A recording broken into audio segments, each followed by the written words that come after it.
Today we're diving into DNA, the ultimate recipe book that makes you, you. Imagine your body's cells as bustling kitchens, each equipped with a special cookbook, your DNA. This cookbook contains all the recipes or genes needed to create every part of you. Each gene is a recipe written in a unique language that uses only 4 letters, A, T, C, and G. Imagine a cookbook where every recipe is written with just these 4 letters. These letters pair up, A with T and C with G, to form the words and sentences instructing your cells. This pairing ensures that genetic information is accurately passed on.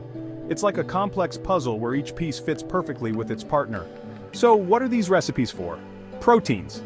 They're the ingredients that build and maintain your body, from your muscles to your hair. Think of proteins as the dishes prepared from your DNA cookbook. When a cell needs to make a protein, it first makes a copy of the gene's recipe.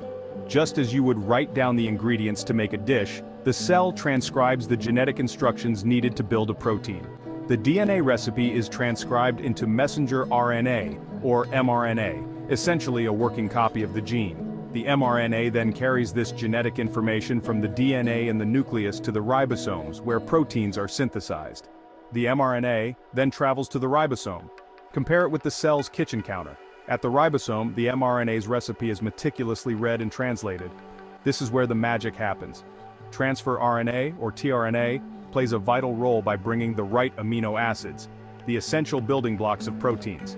These amino acids are like the ingredients needed to create a delicious dish.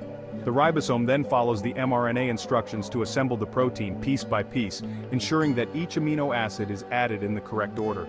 Your DNA cookbook is unique to you. While all humans share the same basic recipes, slight variations in the instructions lead to the differences that make each person unique.